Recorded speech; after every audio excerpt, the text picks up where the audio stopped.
Hello and welcome to A Celtic World, the YouTube channel made by Celtic fans all over the world for Celtic fans all over this great big world. From Drybra to Dubai, from Stubbswell to Sao Paulo, wherever you happen to be watching from, you're very much part of A Celtic World.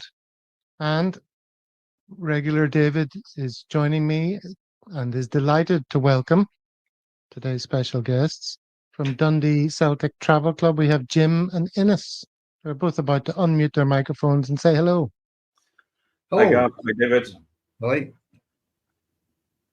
Now, you guys are here because David met with you recently and thought you were great crack. And as you know, we love to have people on, especially over the low season, CSEs to talk to and find out all about. Now, Innes, you're in Wrexham currently. Yes, yep. But Been you're a a member of long-time the member. been a member of the Dundee club since 1990. I joined the bus. Jim's got a few more years on me on that one. Yeah. I joined in Okay. 1982. Wow. Yeah. All right. And I suppose the first thing to ask, well, let me put a picture up here. Dundee Celtic Travel Club, established 1948. So the big question is, are you a CSC? Yes. Yeah. But used to have a club in the whole town. Then I moved to Lochee, and that had to close in the mid-90s. So now we just have the bus now. The name Dundee Celtic Supporters Club was associated with that club and like the social club. And when the social club went west, as Jim said, late 90s, I think it was, although there was another club opened up in Dundee 67 Club. It was run by somebody else, but that was the base for the bus to leave from at that time until early 2000s, I would guess. Yeah. Maybe 2010. Yeah. And then the name changed to Dundee Celtic Travel Club, which is associated with the bus. Yeah. Okay, so the bus was to take you from Dundee to Celtic Park and away games. So here's a little map for any of our viewers who aren't familiar with the area. You know, it's a Celtic world, lads, so people could be watching from anywhere. They might not know the geography. It says here it's about an hour and 41 minutes from Dundee to Celtic Park. What sort of a journey is it on the bus? Is it a rowdy affair, generally speaking? We've got quite a sensible bus. There's a couple of other buses from Dundee as well, but they could be a bit rowdier than us. We're like a well-run bus.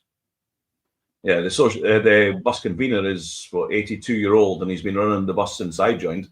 So he probably took over in mid 80s, I would guess, and he still runs the show. But the demographic of the bus has got older and older and older as time's gone on. So it's quite a mature bus. Yeah.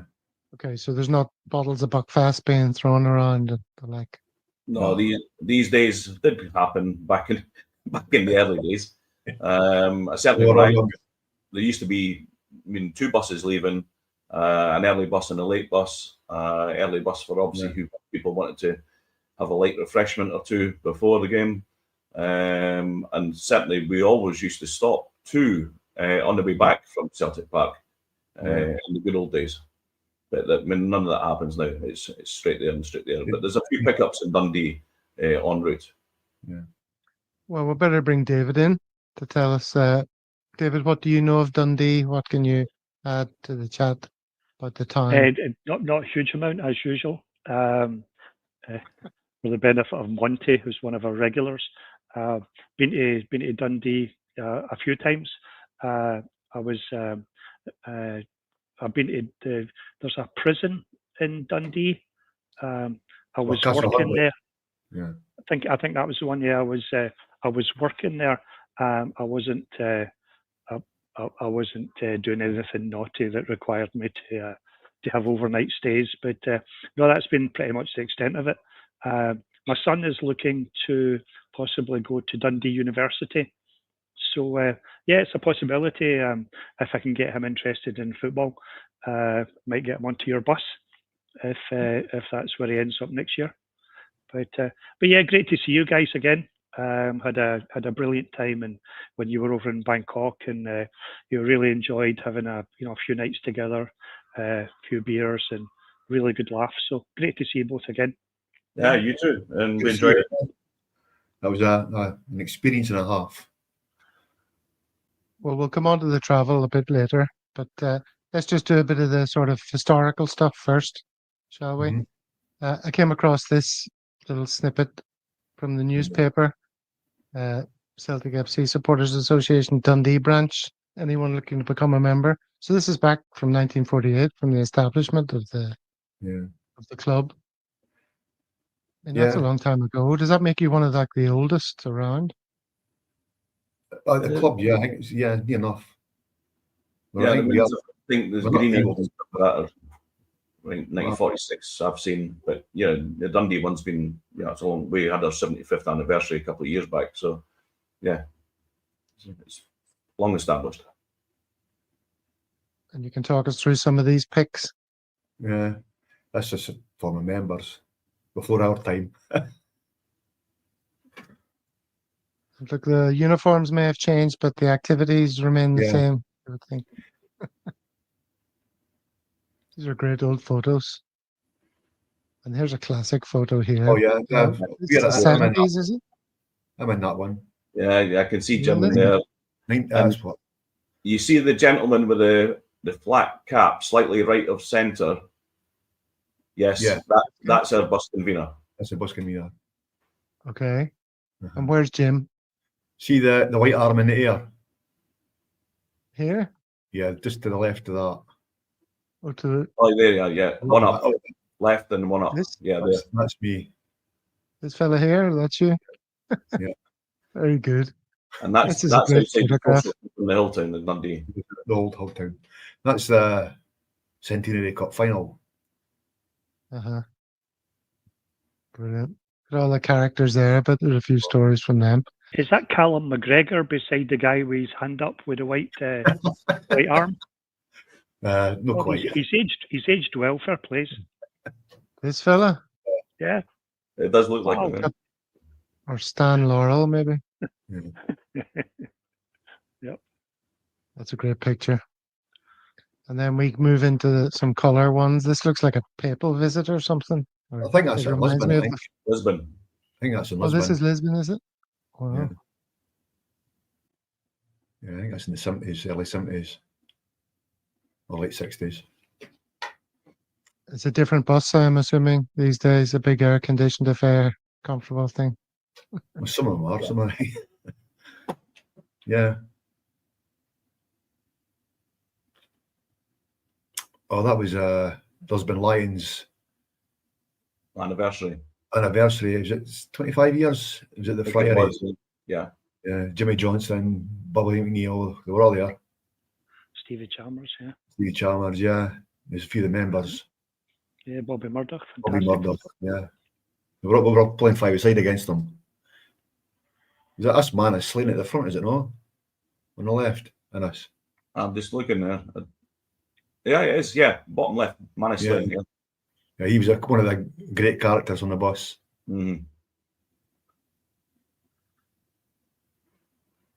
And that was when we moved to Lochee, I think. Yeah. So there's the bus convener again there. Second from the right of the flag. And that's Yeah. Shug. Shug. Yeah, Shug. Shug, yeah. Okay. It says here, happy 80th birthday to our bus convener club president, Shug Burke. Yeah. Shug seems like he's a bit of a character. Oh, yes, yes. He runs a good bus, to be fair, and Yeah. his contacts are amazing. You know, for getting tickets. He just an extensive network of people for getting tickets. Yeah. And how old did you say he is now? I think he's 80 now. 82. He had his 80th birthday whilst we were in Japan. Still as full of enthusiasm for it as ever. Yes, Yeah. yeah. Yeah. Is that John Hartson in the other photo? Oh, let me go back here. Yes. Yeah. Brilliant. Oh, you get some fantastic photos. Yeah. And here's a certain Paul John Dykes of Celtic podcast fame. Yep. Yeah. And thank you to Dundee Celtic for letting me be part of the 75th anniversary celebrations last night. Tosh McKinley, Peter Grant, and Frank McAvenny were in great form. We were also treated to a guest appearance from Albert Kidd. Tell us about that night then. I was at the club's 75th. And yeah, it was a really good night. When we didn't know Albert Kidd was coming, Shug actually brought him in and asked if he could sit on the table next to where we were. So yeah, it was a great night, good host, and good crack with Frank McAvenny, as you can imagine, and Peter Grant. Lots of stories, and some we've heard before, but a lot of new ones. But yeah, it was a great night. And Albert Kidd went down a treat as well. I wonder, was Frank McAvenny telling any anti-Lou Macari stories? He tends to like to do that, doesn't he? No, don't think it was that. Got a microphone. So much. It might have been one, but I can't remember that. But it was just the usual chat and what you get from the players. Their careers. Yeah. Other funny moments. Did he play up to his like womanizing image? He did a bit when he talked about London, and then coming back up and the hassle with how he was having with Billy McNeil about his training times, landing by helicopter and all sorts. Helicopter back up. So, just come back for his Stringfellows. Yeah. Here's another picture of that night. So Paul John Dykes was hosting it, was he? Yes, he was. Yeah. Yeah. And Tosh McKinley, when he played for Dundee, he used to say at the end of my street. Oh yeah. Yeah. So I say, Tosh, when he signed for Celtic, he signed for Hearts. Gav, maybe you can do the 100th anniversary of the Dundee Celtic Travel Club. Yeah, I think Paul John's had his time. So, yeah, keep us in mind, lads. Yeah, right, very good. If we're still going. Exactly, if we're still going. Yeah. All right, let's get on to some of your travel picks then. Either of you in this? Both of us. Yeah, I'm in the one with the sunglasses and the hat on. And I'm second from right. Third for the left. And that's the second right. David, would you have been able to pick out Jim and Innes from this photograph? Don't know if I would have picked him out necessarily. There is a story from that. We were really lucky in getting our tickets for that. We got tickets. We applied from UEFA and were successful. So we decided we'd book a holiday away in Torremolinos. That was probably about as close as we could get to Seville at that time because everybody was booked out. So we're a few days in Seville, and we're a night out in Liverpool the night before we left from Manchester Airport, and that was a bit rowdy. So we got to Manchester Airport early in the morning, and then flew to Malaga. And the first thing we did, some of us did, was to go straight down and have a beer on the outside on the beachfront. And then one beer led to 2 beers to 3 to 4 in the midday sun. And yours truly here got badly sunburnt. And I mean very badly sunburnt. So I had to go to Malaga to buy long shorts to cover up the sunburn. So so that was the start of it. And then we booked our travel in Malaga, and everybody was there. You know, Torremolinos was heaving, as you can imagine, with Celtic fans everywhere. And they were just adding buses after bus after bus. So if somebody was going in, they just add another bus to go to Seville, another bus to go to Seville. And so the day of the game, we got there, and obviously we had a great time apart from the result. And we stayed in some of our other friends who had a hotel in Seville that night, and then got the bus back to Malaga. So we were away for 5 days, I think we were away. Yeah. Good trip overall, but apart from Seville. In Seville, was like 5 of us and 7 of us in one room. And the boy had the bed, the room, he was on the floor. Imagine the smell of the place in the morning. Yeah. Yeah, we were going to Seville. Well, we had to book the transport to Seville. We went to the bus station, and anytime the bus was full, we put another bus on, then put another bus on. So I think we were a bus like 25 or what it was. as we were going up to Seville, as we were just coming into Seville, you hear the boy goes, "You got my ticket?" The boy goes, "No, I gave you your ticket." He goes, "No, you never." "Yeah, I did. I put it on the bed beside you." The best point is realised he's left his ticket on the thing. You've seen the whole bus go in their pockets, checking for their tickets. This boy had to go back to Seville to get his ticket. I think there's loads of Seville stories. I think there was a book about the various people that and how they got to and from Seville. It was a fantastic. I was there for 4 nights. You can tell from my physique, I'm a footballer. Used to play for Geneva Scottish Football Club, and we played against UEFA on the pitch where Real Madrid used to do their pre-season training. And I was chatting to one of the lads after it, telling him I'm a big Celtic fan, and he says, "You want a ticket?" So I got a ticket face value. So I had a ticket for Seville, but I didn't have a hotel. So I managed to get the flights there, but managed to wangle a hotel for the night. But yeah, great. Well, that picture you put up there, and you're mentioning about people how they got there. That bus, the old bus, was the one that travelled, and it was well documented on the BBC. Yeah, that one. That was the Battersea boys from Isle of Barra, and they travelled all the way down there in that old bus. And the guy on the left in the kilt, Dave, he was with us, obviously, and it's his cousin, I think, or it's certainly a relative from the Isle of Barra or Battersea, I think he's from.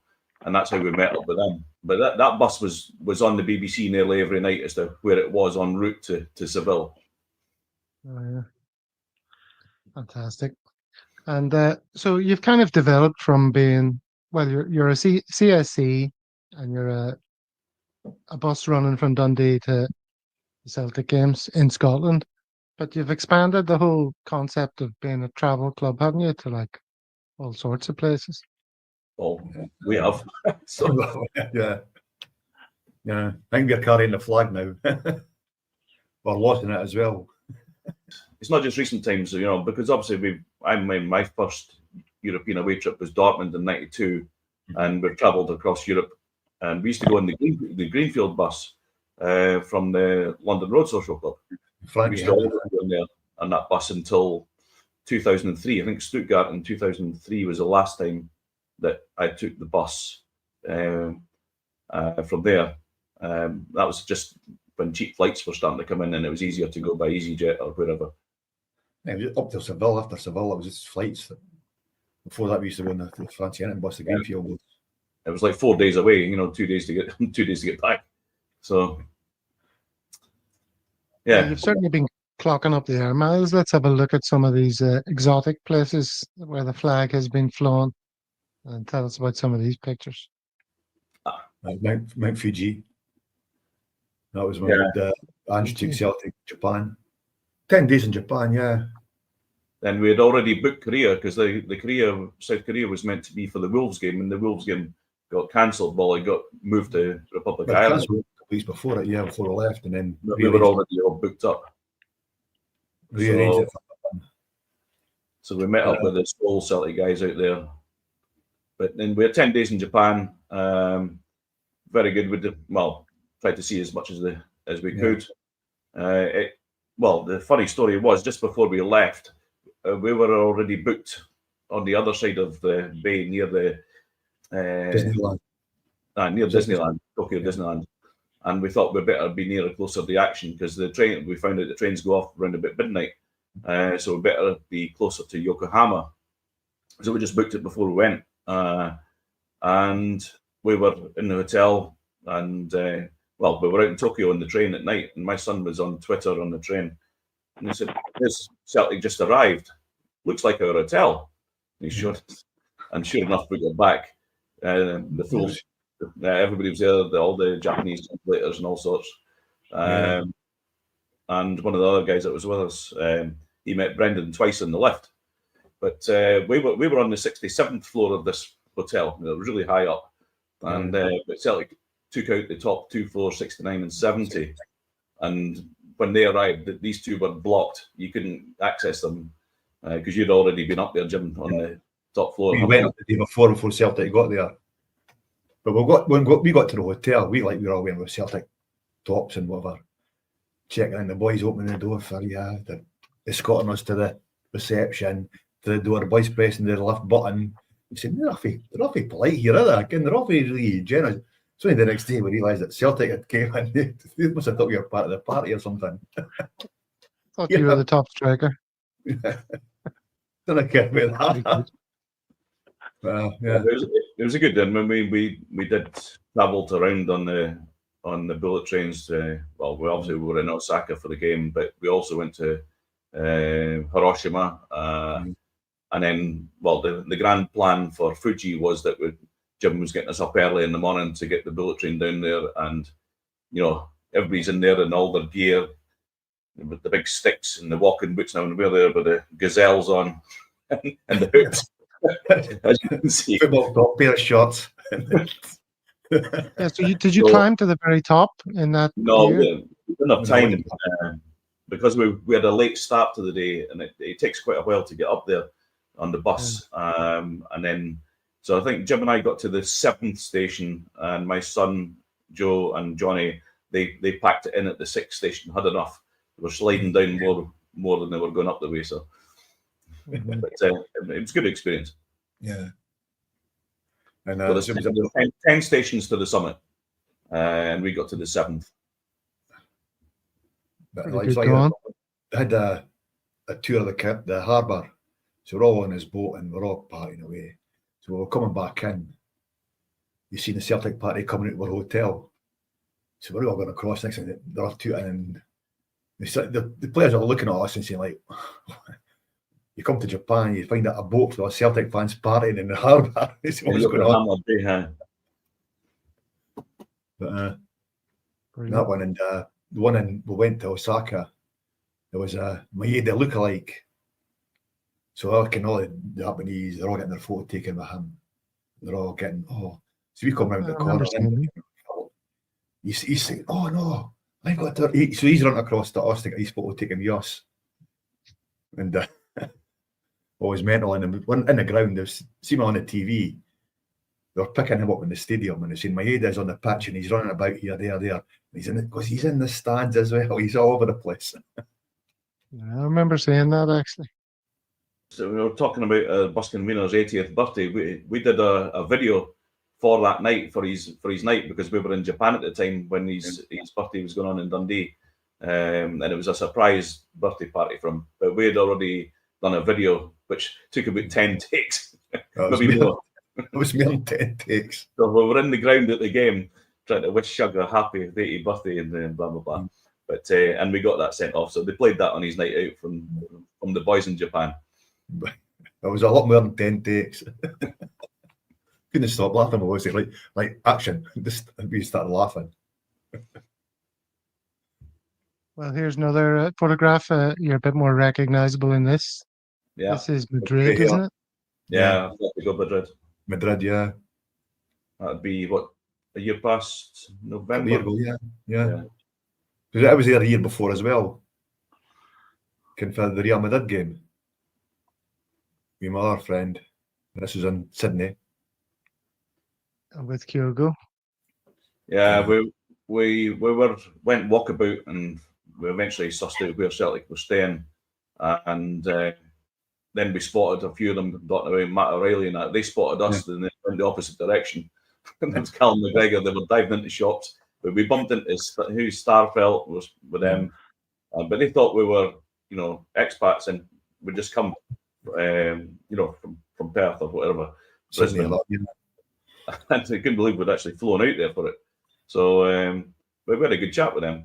And, well, not a big chat with Kyogo. It was just pleasant to take a couple of photographs and move on. But with Starfelt, and who else did we? I can't remember. Oh, Starfelt and no, big centre half. You didn't really get all the games. I can't imagine them now. Yeah, so that was a good trip, man. That was what really set it. A trip of a lifetime. Let's go to Oz. Took in the games out there. It was good. Really, really nice time. Yeah, playing Dundee United. Trip of a lifetime, but it seems to be the everywhere Celtic go, you're off there. Yeah, since COVID, yeah.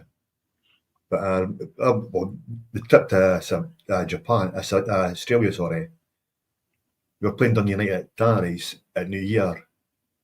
It was, there's a rumour going that Celtic might be playing in Australia. Who's up for it? Because everybody was up for that. Next thing, we're at a party at New Year. Yeah, we're all going. So it ended up everybody going. There was 4 of us. Went, and then went in Australia. Well, Celtic might be playing in Japan. Well, that's part of this trip, so that could be an extension. Turned into Sydney, went to Japan. The rumour is America. So there's all these rumours. What's that next stage? We'll go there. Yes, last year's pre-season. Yeah, that was good, and we went from Dublin because it's cheaper to fly from Dublin. So we went Dublin to Iceland to Baltimore, and then just got a taxi into DC. But we're actually staying in Arlington, right close to the Arlington Cemetery. But it was really where the pub was over there. It was only 5-minute walk from our hotel where everybody was based. So we had a good few days there. Was it the 4 Courts, was it? Yeah, the 4 Courts. Yeah. That's the Notre Dame game. Yeah. It's Chelsea. That's where the flag got stole. Yeah, the flag went back and it was away. I mean, that's an amazing stadium. It looks great there, but I mean, the sun exposure would do my head in, literally. It was really, really hot. I met up my friend who lives in Indiana now. He's married out there and Celtic fan as well. And I grew up in the village, where I was from outside Dundee. And he was in the next street to me. So I messaged him and said, you fancy coming to see? He was a bit of a host and he drove us to Chicago and everything after that. And I had a couple of days with him. So it was a really good thing. And then between that, we were down in North Carolina for the Man City game. That game was in South Bend. No, not South Bend. We stayed in Durham and we got a taxi there. Anyway, doesn't matter. But I mean, the Celtic Chapel Hill, that's it. Yeah. Chapel Hill, yeah, that's it. Yeah. But I mean, Celtic played really, really well in all these 3 games. The DC United game, we had a bit of a rooftop party. We met up a lot of the American clubs, likewise. Orlando ones, Miami, they all had this sort of rooftop party pre the game in DC, and we managed to blag our way in there. But Celtic played really well all these pre-season games, and that kind of set the tone for the start of the season. Yeah, didn't it? Yeah. Because if we'd known that, lads, we could have got you onto the American Celtic world, because Gavin has just started like a new podcast. So I think we've had 2 programs with with various American CSCs. Yeah, it's not me, it's them. They're doing it, talking to each other on a Wednesday night. We've got a couple of hosts, Shawnee Boy from Pennsylvania, and Chris from Tennessee, and they have different guests on to talk about their experience of being a Celtic fan, in North America. Well, we're actually thinking of going to New Orleans next June. We're talking about it. Yeah, the convention, yeah. Yeah, that week of activities there looks good, doesn't it?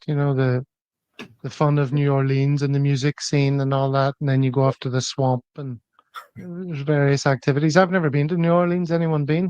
No, me neither. It's a place I do want to go to. It appeals, yeah. It's got something that is going to appeal to us. Does that appeal more than Las Vegas? Well, we were there 10 years ago, so once you've been to Vegas, that's it, is it? Well, we're going to go this year as well, but we've been to America last year. It was usually expensive.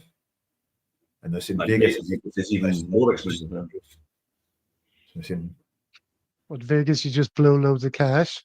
Yeah, so we went to Thailand instead.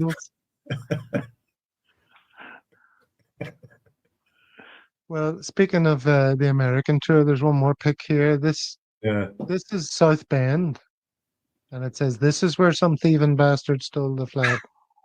That's right. No, so that's Notre Dame. Yeah. Yeah, Notre Dame. Who is Yeah. it? Because it says South Bend. Maybe it Yeah, was but that's- posted yeah. from Well, it is South in South Bend. Bend. It is in That is- South Bend. Yeah. But yeah, that was Gavin Strachan took that photo. Was it? Yeah. Very good. The other one from Chapel Hill, where we were on a rooftop having a light refreshment and spotted John Kennedy walking down. Well, he'd already seen, my son had seen him in a coffee shop, him and Gavin Strachan. And anyway, he was crossing the road, so we just see if he would come up, but no, we just carried on by. But we had the flag out there on that corner in Chapel Hill. So Yeah. if I understand correctly, what you're saying is that it was either Gavin Strachan or John Kennedy who stole your flag. Well, I think that's what you're saying, isn't it? So I think this is a chance for Gav to get this sorted. Let's see if we can get that flag back for you, lads. I'm Get sure to the they're bottom listening. of it.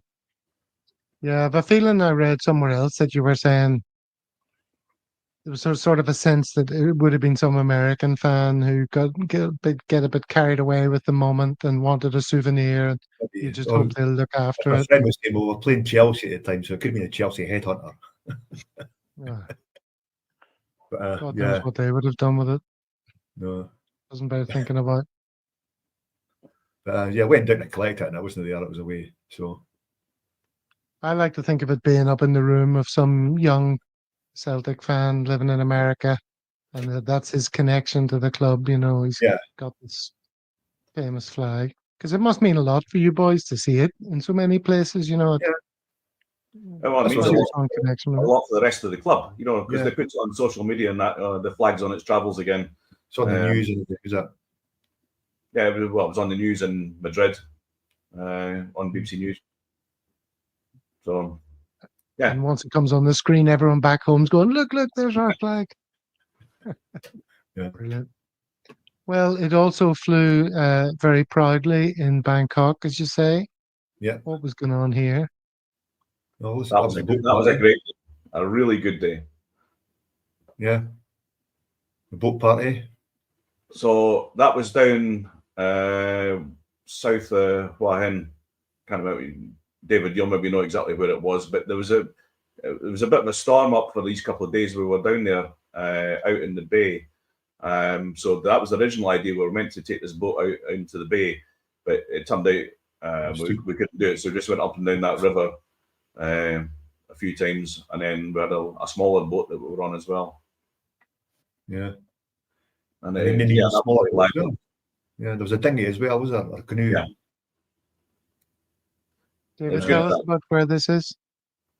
Well, I don't know. I wasn't there, but it looks a much bigger boat than I saw the photos that were posted on Facebook.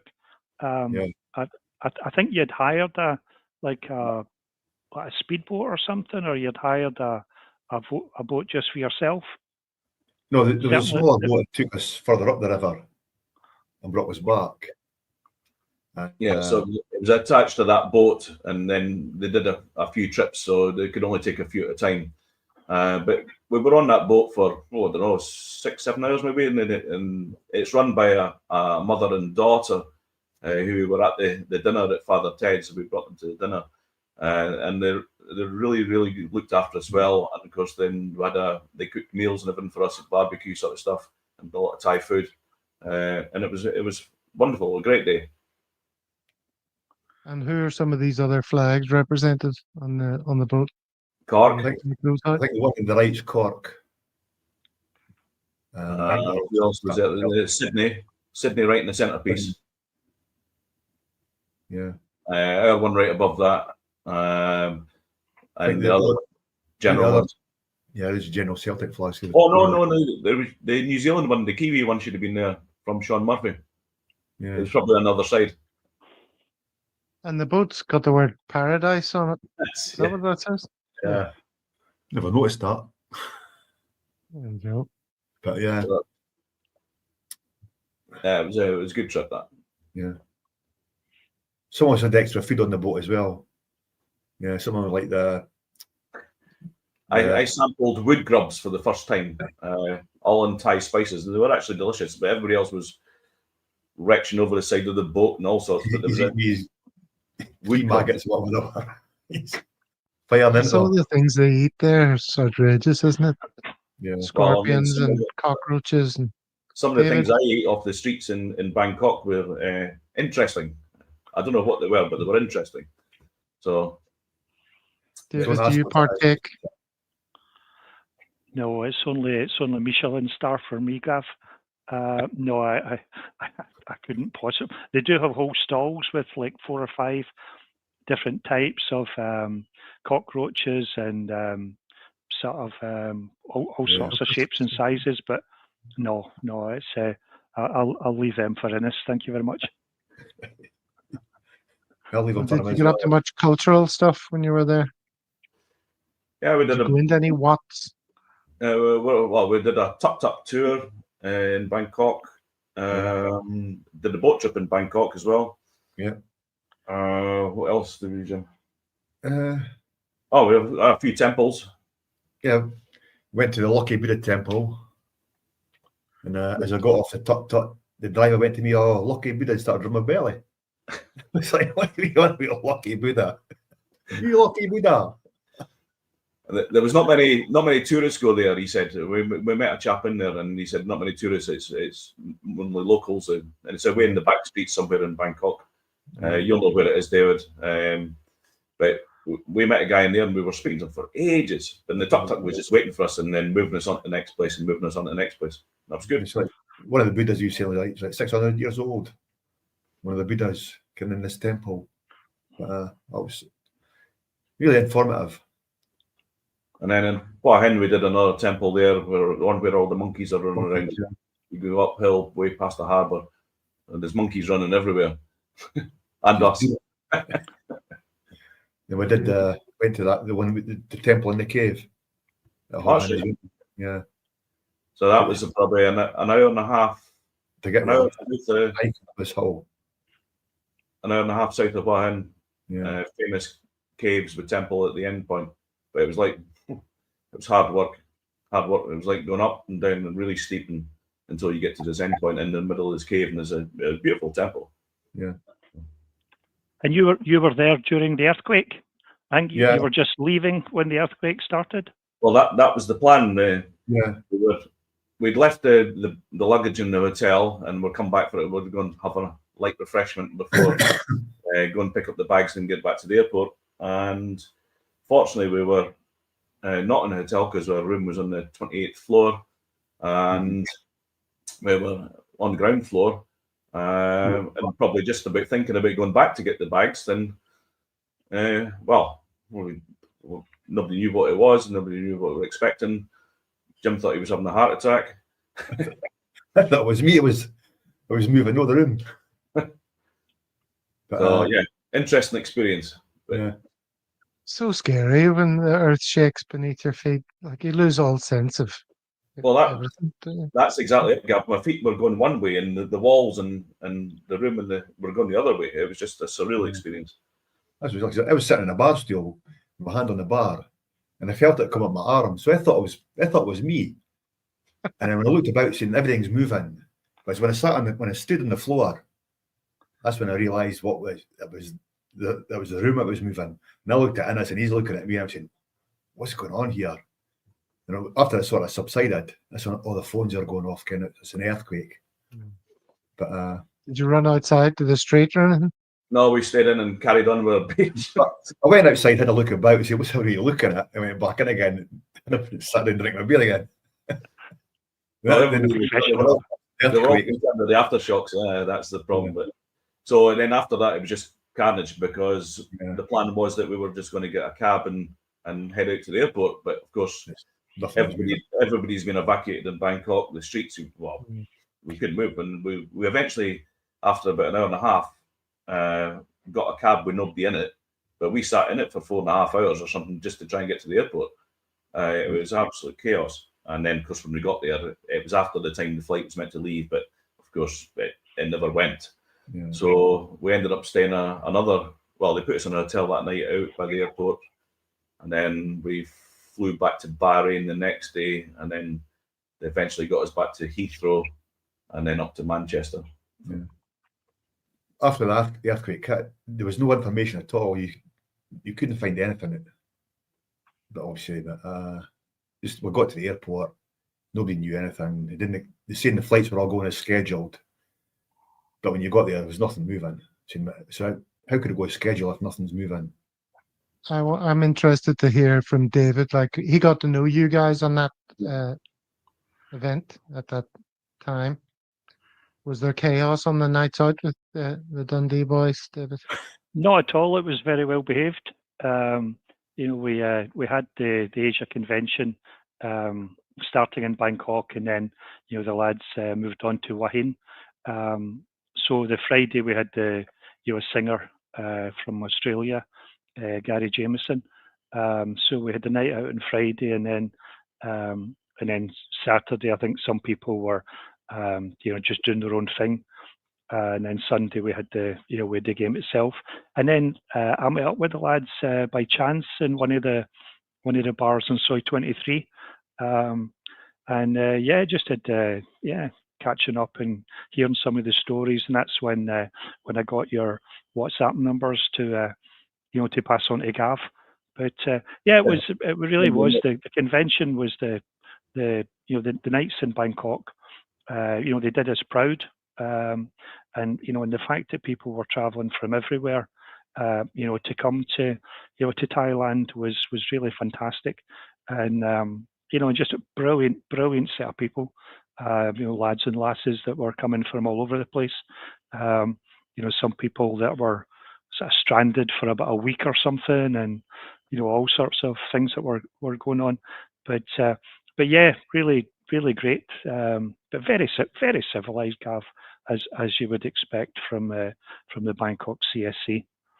Sure, I've got to go to one. I wish I could have gone this year. Are you going to be doing it every year? No, so the convention this is the third one. So the guy who organises it, he's from from Ireland, but so he's done it 3 times now. So I think it's been roughly every second year. But definitely, when it's over, hopefully you'll get you over to Bangkok before then, Gav. The Dundee club was represented at the second event as well. Yeah. Mary and Kelly were there. Mm-hmm. But that's when it was in Bangkok and Pattaya. Yeah. David, are there any particular stories you heard from them that you'd like to hear again on the show that can be broadcast? No, I think there was. It was more just sort of general. The fact that you'd been traveling just about everywhere. And that you were, as I say, you'd been in Japan, you'd been in Australia, you'd been in America, you'd been traveling all over the place. And it was just brilliant, just sitting there listening to you, hearing, and obviously the two of you are, best of mates, and so I was like, a bit like for the podcast when Gav was there as a moderator, I was there just shutting up and quietly listening to the two of you regaling with trying to outdo each other with your stories. Not really, just really enjoyed meeting you, and it was a cracking evening, the one that we had in Soy 23. Yeah, and also we had another night in O'Shea's. Yeah. Home of the world famous Bangkok Celtic Supporters Club. Okay, brilliant. Well, look, I've got a bunch of more pictures here that I wasn't sure how to organize them, so they're a bit random. But I'll just throw them up, and you can tell me who's in them, or what sort of memories do these evoke. Joe Suter, Jim McGovern, and Shug Burke. That's a bus convener. Jim McGovern used to be an MP. And there's Eddie O'Fee in the background. Is that Alan McAnally? No. You've got some lookalikes, by the way, lads. Callum McGregor and Alan McAnally. Yeah. Wow. Is that Yosser Hughes behind you as well with a tash? No. He's a job. That's a Albert kid. No. above Jim McGovern's head to the left, Jim. No, Tony Allen. Tony Allen, yeah. It's like Tony Allen. Yeah, it's Tony Allen, yeah, because there's Eddie O'Fee as well. Here's one that has a particularly green filter on it. That's in Mönchengladbach. No, yeah, Mönchengladbach. It's Shug. Again. That's Big Colin at the back. That's Shug the bus can be in it. Kevin Brown's son. Kevin Brown's son. And that's what was on the right. That's Innsbruck. That's your original flag, Jim. I made that flag myself. Kind of mum's bed sheet. Well, quite a few bed sheets. Oh. So that's in Innsbruck, yeah. That's Shug Burke's son. That's Shug's son there on the left, yeah. Yeah, that's Paul Burke on the left. Me. Jim Colhooley, one of the Colvins. No, Jim wasn't there. It's you, yeah. That's me. I think that's Bernard Colvin. Yeah.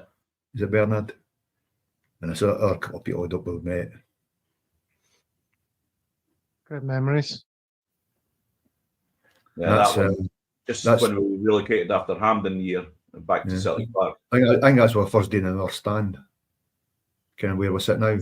We opened the stand. I thought that was on your travel somewhere. I can't believe that's the Glasgow Sunshine.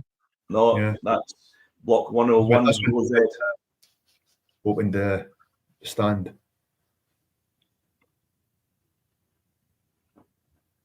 And still the original seats still there. Yeah.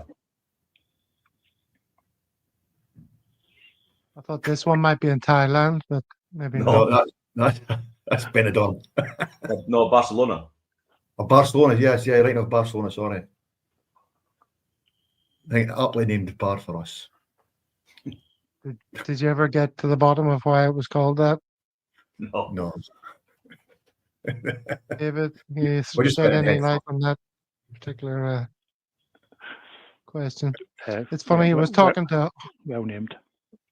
Hong Kong CSC recently, and the fellow there was telling me that the amount of funny names, place names in English when you're living in Hong Kong and a place like that. And there was a horse racing ground called Shat In, and some guy who was not, what was he called now? I can't remember, but there was a woman he knew called Fanny Pong. So that was quite amusing. We had a titter at that, did we not, David? We did indeed. We always seem to round off these conversations with the word fanny for some reason. Don't know why that is. Yeah, so great pictures there from Dundee Travel Club. Fantastic. You got plans for where you're going to next? Are you off to Como? No, you spoke about it though. I thought about it, but no. I was waiting to see who we get in Europe. Can wait till the draws come out. We're going to Cork in a couple of weeks' time. You're Yeah. going to Cork, yeah. And I'll have to get a passport sorted out. So, not for that trip, but for any future ones. Yeah. New Orleans next June. That's definitely on the agenda. It's looking more and more like it, yeah. 9.9%, yeah. Yeah, that'd be awesome. So, Jim, or Innes, you're in Wrexham. What do you feel about what's going on there with their football revolution? Oh, it's amazing. It's an amazing story. The whole town has just turned completely vibrant since the two guys took over. The pubs are buzzing. Everywhere's busy. It's full of Americans now everywhere you go. So, you can't get into the tough pre-game. Can't get in. It's at 11 o'clock in the morning. And everywhere all surrounding it is just an amazing story, really. And obviously with the back-to-back promotions, it's some story. But they've really embraced, the two of them have really embraced the local people and the culture here, because obviously Wrexham's quite a working class area and background, and a lot of left leanings, if you like, and they've completely embraced that and the history of the place. It's great. It's a really good story. That's kind of what stops people being too cynical about it, I think, is the fact that they've done it the right Yeah. way, the way you would have wanted them to do it. Yeah, and it'll be interesting to see how they fare this year in the Championship, obviously, because the jump from League One to Championship, just in financial terms, from salaries, is ferocious. But they've brought a lot of investment in. But the one thing they'll really need to work on is capacity at the racecourse ground, because now, but even with the temporary stand on the Cop, I think it's 13,000 or 14,000 or something like that. And obviously, there's a lot of big clubs now in that Championship. So they're going to be quickly. Well, they want to redevelop the Cop anyway, but that needs to be done sooner rather than later. Fantastic. And redevelopment is in the news as well, or in the chat about Celtic Park as well. Yeah, I mean, And, there's a lot of stories. Right. Yeah, a lot of stories recently about the main stand, obviously, badly needing some sort of work done to it, because it's just not fit for purpose now, and certainly not from a corporate perspective. Definitely not. And those photos you see of the restricted views, Yeah. just embarrassing in this day and age. Yeah, really. Yeah, it's. But I mean, with all that money sitting in the bank, I mean, I don't know why it's there, and if it's not being used on the team, it has to go on infrastructure, surely. I mean, it's a football club at the end of the day, and not a bank.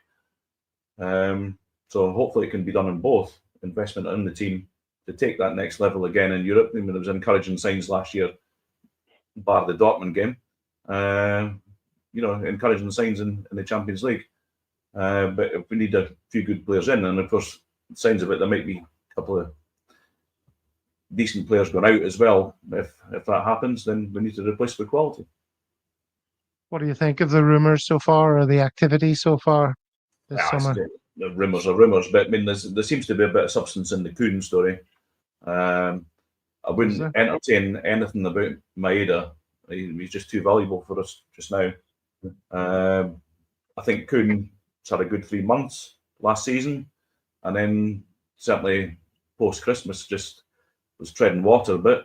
And if he is angling to get a move away, that's probably one that we could probably get away with, as long as they replace it with quality. Yeah, I'm sort of in two minds about what I've heard in the news. On the one hand, this fella, what's his name? The Swedish guy, Newborg or something? Newgren? If someone had said to me, "Oh, we're about to buy a fella for less than 2 million from this club," which I've never pronounced in my life, I wouldn't have been excited by that. But he looks like a bit of a gem, doesn't he? He looks like a better player than that profile suggests. Well, I mean, if that comes off, then the proof's in the pudding, isn't it? So you just don't know. Yeah. David, who are you excited about? Well, I'm hoping the Balak Wisha. I'm hoping to get that one over the line. He seems quite impressive in the various videos that have been flying about. I think one of the problems that we've got as Celtic fans is because we've got 100 million in the bank. When we see that someone's for sale for £2 million or 1.7 million pounds, a lot of the Celtic fans are thinking, oh well, they must be shite. Why are we not spending 10, 15 million on our players because we've got so much money in the bank? We're going to sell Kuhn probably for 15 million. We get 6 million for Frimpong. So without even touching the kitty, we could be buying a couple of 10 million players. But this Nygren, or however you pronounce it, it looks quite good. There's been a lot of talk about this Japanese centre half strokes at our left back, and again, people are saying, "Oh, but he's only played 30 games and he's only 6 foot and he's going to get bullied." You have no idea. I think that we have to trust our Brendan and the team to find these gems. But I'm hopeful. As I say, I think this the Welsh boy, the striker, you know, hopefully good things. I mean, maybe Innes, you might know more about him than us. I know he was at Fulham, but that's as much as I know, David. Yeah. You spend millions on a good player, and he could be average, and you could spend $1 million on an average player, and he could be brilliant. It's just how you work them in. Well, as David said, you've got to trust the scouting department, and you know they've got a pretty good record over the last few years. You know what they've brought in from Japan, Matt O'Reilly, and all sorts. You know, on small sums of money that have turned over huge profits and done well for us. Well, it'll be interesting to see what happens during the course of the summer, and it'll be interesting to see where the Dundee Celtic Travel Club flag pops up. I'm going to be looking out for it now. I'll be pointing at the screen, shouting to see it. New Orleans sounds like it would be fantastic, but I'm sure there's plenty of other trips coming up, especially Europe, as we just mentioned. Yeah. Any dream destination for next season? Where would you love to go? where's the Champions League final next year? I've not really looked this year. No. But Ask questions like that, David, without doing your research. We're supposed to be. yeah, I'll Google it. Gav, you've met me before once or twice, I think. So preferably I'm no place surprised. like Madrid, Rome. Yeah, all the You always the get old, the same place again and again and again. yeah, Well, Somewhere new and exciting. Yeah. Slovenia or somewhere. well, we were in Zagreb last year, wasn't it? Yeah. I Zagreb and Dortmund as well. was just trying to think of somewhere in some rather obscure country, and I happened to hit one that we were just in. All right, lads. Well, I think that just about wraps it up. This show's going out on Thursday. We're recording it a couple of days earlier. As it's been played, I might well be in my hospital bed on the controls, so flashing up comments and stuff. So, yeah, thanks. I'm pretty sure that the viewers will be glad that I'm not appearing on screen from my hospital bed, in case there's any of these things that they make you wear ride up slightly too high and the camera picks up something it shouldn't. All right, but look, anyway, thanks for being with us. Thanks for everyone in the comments who's been watching. I've been flashing them up as we've gone through the show sometime in the future, if you can get your head around that. But anyway, Dundee boys, Innes and Jim, thank you so much for being with us. Thanks for having us. Thanks for having us. Yes. And as always, thanks to David for making it happen and for gracing us with his presence. Happy birthday, Gav. Oh, happy birthday. Thank you. See you. Yeah. But, well. well.